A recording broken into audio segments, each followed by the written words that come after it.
सकल गुण निधान रघुपति प्रिय भक्तों बात जात नमामि।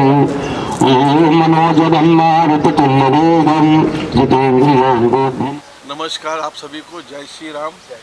और अयोध्या से हमारे राष्ट्रीय कथाकार श्री चंद्रांशु महाराज जी आज पधारे हैं और यहाँ इनकी 22 से 21 कथा होनी है, उसी संदर्भ में पीसी रखी गई है। और विशेष कथा के यजमान ठाकुर साहब जो है उन्होंने हमें विशेष योगदान और जगह का पर्याप्त दिया है। तो सिद्धार्थ जी को भगवान राम का कोटि कोटि आशीर्वाद मिले। और भगवान अयोध्या से ही पधारे हैं, अयोध्या में हमारे मठ है हनुमान गुफा मंदिर, तो यहाँ पर एक विशाल यज्ञ होगा और उसका एक लक्ष्य चंडी राम कथा यज्ञ नाम दिया जाएगा, जो कि ताकि हम चाहेंगे कि सिद्धार्थ ठाकुर जी इस बिल्डिंग का भी नाम लक्ष्य चंडी रखें, क्योंकि हमने गोकुलधाम में एक लक्ष्य चंडी यज्ञ किया था, तो वहाँ पे एक बिल्डिंग लक्ष्य चंडी के नाम से बनी हुई है, जिसमें बड़े बड़े लोग रहते हैं, राम नाइक वगैरह, और अच्छे रेट मिले। तो चाहेंगे इस कथा के बाद सिद्धार्थ ठाकुर को यहाँ अच्छे से अच्छा रेट मिले। जय श्री राम। मेरा नाम निरंजन पाल। मैं आप सभी को बताना चाहता हूँ कि 22 जनवरी से लेकर 1 फरवरी तक यहाँ विशाल भव्य श्री राम कथा और भव्य कलश यात्रा और पंचचंडी महायज्ञ गायत्री परिवार द्वारा जो एक विशाल कार्यक्रम होगा। और जो कलश यात्रा जो होगी उसमें 10,000 से ज़्यादा महिलाएं जिसमें भाग लेंगी और एक भव्य कार्यक्रम पूरे पालघर जिला में इससे बड़ा कार्यक्रम आज तक न हुआ है न होगा। ऐसा कार्यक्रम हम प्रभु की कृपा से और हमारे दादा सिद्धार्थ ठाकुर जी की कृपा से, महाराज जी के, हमारे भैया राम कुमार पाल जी के और हमारे कार्यकर्ता और हमारी पूरी टीम इसमें पूरी मेहनत कर रही है। और एक कार्यक्रम इतना अच्छे से पार हो, इसमें आने वाली सारी बाधाएं दूर हो, इसके लिए आज हमने यहाँ पर भूमि पूजन भी किया है। और इस कथे से आम जनता को, सभी लोगों को इसका पुण्य मिले और सभी की मनोकामना पूरी हो, ऐसे हम प्रभु के चरणों में प्रार्थना करते हैं कि इस कथा से जो कथा सुनने आएंगे और जो घर पे बैठ के सुनेंगे, इसके पूरा लाइव होगा कथे का, और सभी को इसका पुण्य मिले, सभी की मनोकामना पूरी हो और सभी के कष्ट संकट इस कथे से दूर हो। जय श्री राम। पिछले साल 1 साल पूरा हो जाएगा राम जन्मभूमि के मठ बने हुए, तो क्या बोलना चाहते हैं राम लल्ला के लिए आप सभी को? पहले तो जय सीताराम, बहुत बहुत धन्यवाद। हमारे साथ में संरक्षक हैं कार्यक्रम के, हमारे बड़े भैया श्री राम कुमार पाल जी हैं। इस जगह के जो मालिक हैं वो सिद्धार्थ जी साथ में हैं। कार्यक्रम के संयोजक निरंजन पाल जी आपके साथ में हैं, जिनको आप लोग सुन ही रहे थे। मुझको लगता है कि अपने आप में 22 जनवरी एक ऐतिहासिक दिन है।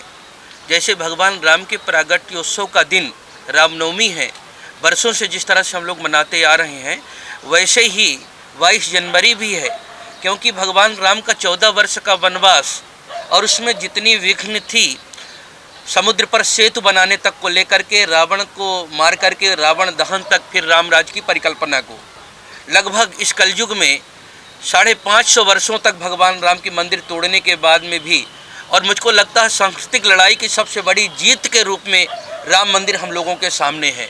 और 22 जनवरी भगवान के प्राण प्रतिष्ठा का दिन है। जिस दिन भगवान प्राण प्रतिष्ठित हुए थे राम मंदिर पर, उसी दिन से यहाँ राम कथा की गंगा प्रवाहित होना है।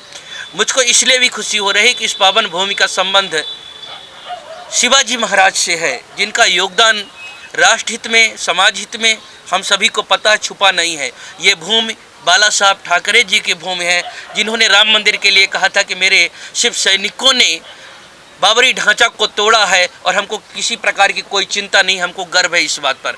तो निश्चित तौर पर कह रहे हैं कि राम मंदिर का निर्माण अभी चल ही रहा है, पूर्ण नहीं हुआ है। राम मंदिर का निर्माण केवल मंदिर का निर्माण नहीं है, राष्ट्र मंदिर का निर्माण है। और वो पर्व, वो ऐतिहासिक क्षण जिसको पिछले साल 22 जनवरी को भगवान प्राण प्रतिष्ठित हो रहे थे, देश के यशस्वी प्रधानमंत्री जी उसके प्राण प्रतिष्ठा में सम्मिलित थे। प्राण प्रतिष्ठा में कहीं न कहीं उनका हाथ लग रहा था, मुख्य यजमान थे। हमारे प्रदेश के यशस्वी मुख्यमंत्री योगी आदित्यनाथ जी उसके साक्षी थे और हम सब वहाँ खड़े होकर के साक्षी थे, देख रहे थे, उसमें व्यवस्था में थे, दर्शन कर रहे थे। और उसी समय वार्षिकोत्सव जब चल रहा भगवान राम का प्राण प्रतिष्ठा का, उसमें ये राम कथा का शुभारंभ हो रहा है। तो जो मेरी मूलभूत अवधारणा है, सर्वे भवन्तु सुखिनः सर्वे सन्तु निरामया सर्वे भद्राणि पश्यन्तु मा कश्चित् दुर्भाग् भवेत्। हम सबको सुखी करना चाहते हैं, सबको निरोगी बनाना चाहते हैं, हम सभी का कल्याण करना चाहते हैं। और हमारा जो सूत्र है वो वसुधैव कुटुम्बकम, पूरे पृथ्वी को ही अपना कुटुंब परिवार मानते हैं। तो सर्व कल्याण, सर्वजन हिताय, सर्वजन सुखाय की भावना को लेकर के ये राम कथा की गंगा प्रवाहित होगी। और आप जानते हैं राम कथा कल कामद गाई, कामद का मतलब है संपूर्ण कामनाओं को पूर्ण करने वाले। किसी प्रकार का कोई कामना है तो ये कथा उसको भी पूर्ण करती है, किसी का कुछ भी मनोरथ है ये कथा उसको भी पूर्ण करती है। और एक बात यहाँ के लोगों को लगता है, यहाँ जनजीवन ज़्यादा भाग रहा है, ज़्यादा कहीं न कहीं व्यस्तता बनी हुई है। और रामचरितमानस ही नामा सुनत श्रवण पाई विश्रामा, भगवान की कथा थोड़ी हृदय को विश्राम देने वाली है। हम मंगल ग्रह तक पहुंच गए, जीवन में मंगल कैसे आएगा, और राम कथा ही जीवन में मंगल ला सकती है। इसलिए यहाँ पर हम राम कथा, श्री राम महायज्ञ सृष्टि का कहीं न कहीं शुद्धिकरण के लिए, स्वस्थ प्रकृति के लिए हम लोग भव्यता के साथ, शुद्धता के साथ करेंगे। ये हमारा मूल उद्देश्य है। रामगोपाल जी बतौर कई महीनों से सिद्धार्थ जी, आज भूमि पूजन है, काफ़ी महाराज जी हैं अयोध्या से, क्या बोलना चाहते हैं आज भूमि पूजन के लेकर? सर्वप्रथम मैं अभिनंदन देना चाहता हूँ और शुक्रिया कहना चाहता हूँ राजकुमार जी, गुरु जी, निरंजन। ये एक परिवार जैसे हम विरार वसई नोला सुपारा, ये गांव का नाम पहले सुरपारक था, सुरपुर ऐसा करके हमारे गांव को जाना जाता था। बहुत प्राचीन देश है, देश का भाग है ये। चंद्रगुप्त मौर्य डायनेस्टी से ये चालू आते हुआ है। देवों की भूमि को बोला गया है हमारे परिसर में। इधर भद्राचार्य जी, राम भद्राचार्य जी आए, अभी गुरु जी आए। ये बहुत पावन अवसर है कि हमें भी इस चीज़ का कोई छोटा सा भाग, कुछ योगदान दे पा रहे। अच्छा फील होता है। सब लोगों को मैं आग्रह करूंगा कि इसकी संधि ली जाए। हाँ, और जैसे इन्होंने बोला अपनी लाइफ में ठहराव लाए, शांति लाए, ऐसे ही मनोकामना करता हूँ। आज जनता के बीच में आज जाके जो प्रसार और आज जो लाइफस्टाइल जी रहे हैं और उसमें से जो ठहराव ये कथा लाती है, ये सबको आज कोई ना कोई सामाजिक काम, कोई धार्मिक काम, ये सब से हमारा परिवार हमेशा जुड़ा हुआ है। ये और अच्छा लगता है कि मैं उसका छोटा सा जो भी पात्र प्ले कर सकता हूँ कर पा रहा हूँ। मैं आपको बताना चाहता हूँ कि 22 जनवरी जो सबसे पावन दिन है, जिस दिन प्रभु श्री राम मंदिर का प्राण प्रतिष्ठान हुई थी, वो दिन हम किसी ने भूलना नहीं चाहिए। वो दिन हर हिंदुत्ववादी, हर देश के नागरिक को याद होनी चाहिए। इसलिए हमने हर बार 22 तारीख को ही चुना है। हम जब भी कथा करेंगे 22 जनवरी को ही करेंगे और हमेशा वो याद दिलाएंगे कि वो जो मंदिर हमको, जो श्री राम जी का मंदिर इतने आसानी से नहीं मिला है, ना बना है, उसके लिए हमारे कितने कारसेवकों ने अपनी जान की बलिदान दिए। तो उनको भी जागाना, उनके परिवार को लाना, उनके परिवार को मिलना, उनको शुभेच्छा देना और उनका भी सम्मान करना, और जो शहीद हो गए उनके लिए श्रद्धांजलि करना, ऐसा करके एक पूरा भक्ति में वो कार्यक्रम रहेगा। कि जो कलश यात्रा हमारी रहेगी, जिसमें 10,000 से ज़्यादा महिलाएँ पुरुष रहेंगे, जिसमें हर चीज़ की व्यवस्था रहेगी। और साथ में उसके बाद यहाँ पर संगीतमय भजन का कार्यक्रम होगा, जिसमें बड़े बड़े सिंगर को बुलाए जाएंगे, एक्टर वगैरह को बुलाए जाएंगे। और इसके बाद 10,000 लोगों का विशाल भंडारा, यहाँ प्रतिदिन भंडारा होगा। पर जब तक कथा 22 जनवरी से लेके 1 फरवरी तक प्रतिदिन भंडारा है। और इसके बाद आपको सभी को पता है कि भगवान यज्ञ से प्रकट हुए, इसलिए यहाँ पंचकुंडी महायज्ञ रखा गया है कि यज्ञ में आके सभी ने उसमें आहुति डाले और अपने जीवन को धन्य करे। कि सबसे बड़ा यज्ञ करना सबसे बड़ा पुण्य का काम है, क्योंकि प्रभु श्री राम जी ने भी यज्ञ किए थे, अश्वमेध महायज्ञ।